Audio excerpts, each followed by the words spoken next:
Safety है। और 22 करोड़ आवाम, आप जा रहे हैं सड़क पे, कोई मरीज लेके आगे रोड बंद है, आपकी माँ मलिक साहब आ रहे हैं उनका क्या कसूर है उसमें भाई? वो फ्रांस से तो नहीं आए हुए, वो तो हमारे मुसलमान भाई हैं और वो इसी तरह दुखी हैं। वो इसी तरह दुखी हैं। जो कुछ फ्रांस की वो जो एक मकरू हरकत की गई, वो इसी तरह दुखी हैं जिस तरह हम सारे दुखी हैं। तो मेरे ख्याल में हम आपस में एक दूसरे को दुखी क्यों कर रहे हैं? और जो ये अभी कराची लाहौर में जो प्रोटेस्ट हुआ, पुलिस तो पुलिस थी, फौज को भी बाहर आना पड़ा। द रीजन बिहाइंड इज कि सिचुएशन वाज वेरी डेंजरस। मौलवियों को कभी किसी ने हाथ नहीं डाला क्योंकि सारे डरते हैं। अब फ्रेंच एम्बेसडर को हम क्या निकाल सकते हैं? आज अब फ्रेंच एम्बेसडर को निकालने की बात करें, पूरी दुनिया में हमारा जुलूस निकल जाएगा। और होगा क्या? सिर्फ फ्रेंच तो नहीं जाएगा, और भी सारे चले जाएंगे।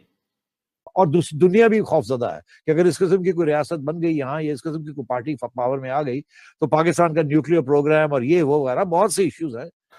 और इंडिया उनके हक में स्टेटमेंट्स भी दे रहा है। उनके जो anti Islamic anti religious laws आ रहे हैं, एक तरफ उनका अपना तहरीरी मुआहदा है और दूसरी तरफ उनके ऊपर ग्लोबल प्रेशर है कि अगर आज फ्रांस के वो सफ़ीर को हम निकाल देते हैं अपने मुल्क से, तो यूरोपियन यूनियन जिसके 31 या 32 मेंबरान हैं, वो सब के सब पाबंद होंगे पाकिस्तान का बॉयकॉट करने।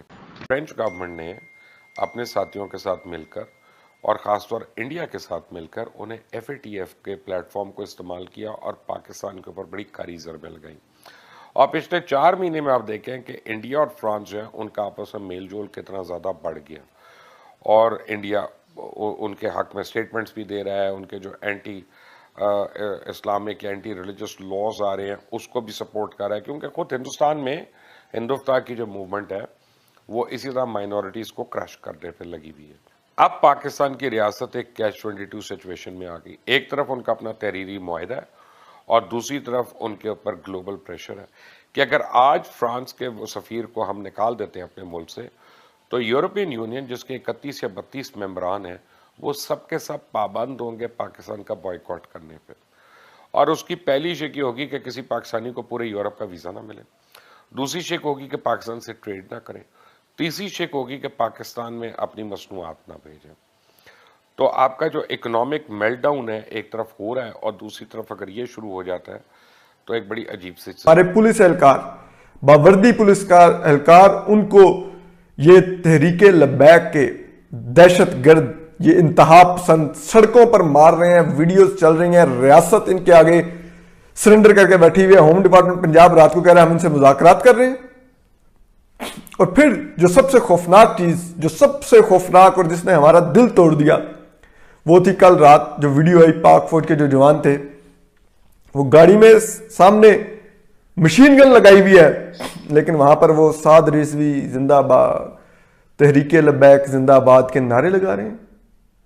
ये है हमारा पाकिस्तान। इस दिन के लिए हम लोगों ने ये सब कुछ खड़ा किया है, इतने हथियार दिए। वो उस जो ऊपर मशीन गन लगी हुई थी उसी की कम से कम हुर्मत का ख्याल कर लेते जो हमने अपने पैसों से लेकर दी, कि वो बलवाइयों के आगे सरेंडर होगी। ये हालत होगी हमारे मुल्क की। अब देखना यह है कि जिस तरह के मनाजर पाकिस्तान में हैं, क्या दुनिया के 57 इस्लामिक कंट्रीज हैं, क्या कहीं और भी इस तरह के मनाजर हैं? क्या दुनिया में किसी ऐसे मुल्क, मुसलमान मुल्क, नॉन मुस्लिम को छोड़े, मुसलमान मुल्क के अंदर क्या इस तरह के मनाजर हमें देखने को मिलते हैं कि एक तंजीम उठती है लाहौर से और इस्लामाबाद आके वो ब्लॉकेट कर दे और कहे कि भाई फलां मुल्क के साथ आप ताल्लुकात तोड़ो? और इससे पहले वो जो पिछली हुकूमत नवाज शरीफ साहब की थी, उनसे बस जबरदस्ती उनके जो लॉ मिनिस्टर थे फॉर सम अदर रीजन, उनको भी फारिग करा चुके हैं।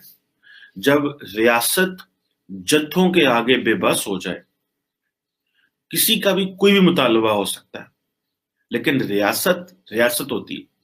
State is very powerful.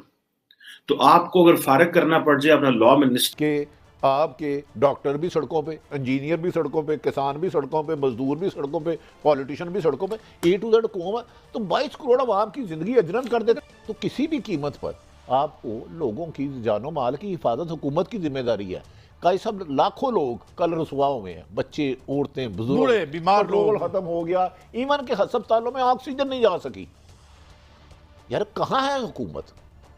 इसका जिम्मेदार किसी एक को डिसाइड होना चाहिए था कि अगर ये एग्रीमेंट किसने किया था और पूरा क्यों नहीं किया। अगर गलत था तो गलत क्यों एग्रीमेंट किया था? मैं समझता हूँ हमें वो वादे हुक्मरानों को अब होश के नाखून लेने चाहिए। ये ताकत के जोर पे हर चीज़ को कुचलने की रविश ख़त्म होनी चाहिए। और हम सबको बीइंग ए पाकिस्तानी ये कोई हक नहीं है कि जब चाहे रोड ब्लॉक कर दें, लोगों की गाड़ियों को शीशे मारे, पत्थर मारें। कोई माँ बहन बेटा मरीज आ रहा है, शादी पे आ रहा है, खुशी पे आ रहा है, गमी पे आ रहा है, 10-10 घंटे रोड ब्लॉक कर दें। और या जो जो जो लोगों की जो अब ये जो नुकसान हुआ है जानी और माली, इसका जिम्मेदार कौन है? मुझे एक बात बताएं तो उस वक्त। लेकिन भट्टी साहब, हमने मलिक साहब एक बात और भी तो है, पुलिस को आप सियासी तौर पर इस्तेमाल करें। पुलिस को पता है ये अनटचेबल्स हैं, इनको हाथ नहीं लगाना। काला कोट अगर किसी नॉन वकील ने भी पहना हो तो ये थर थर कांपना शुरू हो जाते हैं। हमने खुद अपने इदारों का वो बुरकस निकाल दिया और किसी के क्या गिला करें हम? देखिए किसी को आप सपोर्ट तो कर ही नहीं ना सकते, किसी का रास्ता रोकना। मेरा लिए हमारा मज़हब में आप दुनिया का कोई कानून, सेकुलर ढूंढ ले, कम्युनिस्ट ढूंढ ले, कोई दुनिया की रियासत मुझे दिखा दे जो रास्ता रोकने को, कानून को खिलाफ वर्जी। रिकॉर्ड हलाकतें हुई हैं और इस तरह से मसाइल बढ़ रहे हैं, सड़कें बंद हैं, ट्रैफिक जाम, लोग आ जा नहीं रहे। शुरू तो से ये तो अजीब मसला बन गया है। मसला मैं बताता हूं। आज मसला जो अगर है डोगर साहब, बात मैं भी करूंगा। आज मसला क्या है जो आपने कहा कि लोगों को ऑक्सीजन नहीं मिल रही, एम्बुलेंस के अंदर लोग सड़कों पे रोड ब्लॉक है, मरीजों को लेकर नहीं जा पा रहे। आप जिंदगियां लोगों की अजीरन हो गई हैं, सड़कें ब्लॉक है, रास्ते ब्लॉक है, पुलिस कहीं नजर नहीं आ रही, इंतजामिया खामोश तमाशाई का किरदार अदा कर रही है। पुलिस वाले जो है वो बेचारे छुपते फिर रहे हैं, गाड़ियां पुलिस की छुपा दी गई हैं। हमारे जो इदारे हैं, आज हमारी रियासत जरगमाल बनी हुई। पाकिस्तानी पुलिस ने साद रिजवी को गिरफ्तार कर लिया है। दरअसल कट्टरपंथी संगठन तहरीक-ए-लबिक ने फ्रांसीसी राजदूत को देश से बाहर निकालने की मांग को लेकर इमरान खान सरकार के खिलाफ लाहौर की सड़कों पर जमकर उत्पात मचाया था, जिसके बाद लाहौर पुलिस ने सरगना साद हुसैन रिजवी को गिरफ्तार कर लिया। अपने नेता की गिरफ्तारी के विरोध में हजारों कार्यकर्ताओं ने तैनात पुलिस कर्मियों पर हमला करना शुरू कर दिया। दोनों ही तरफ से लाठी डंडे और पत्थरबाजी होने लगी। बेकाबू भीड़ को काबू में करने के लिए पुलिस ने आंसू गैस के गोले और पानी की बौछार करना शुरू कर दिया। इस पूरे मामले की शुरुआत नवंबर 2020 में हुई थी। फ्रांस के राष्ट्रपति इमैनुअल मैक्रों ने अभिव्यक्ति की आज़ादी की कक्षा में इस्लाम धर्म की स्थापना करने वाले पैगंबर हजरत मोहम्मद का कार्टून दिखाया था। इस पर कट्टरपंथी भड़क गए और उन्होंने शिक्षक सैमुअल पेटी की हत्या कर दी। लेकिन मैक्रो द्वारा पेटी का समर्थन करने पर टीएलपी भड़क उठा और उसने फ्रांसीसी राजदूत को 20 अप्रैल 2021 से पहले देश से बाहर निकाल देने की मांग की।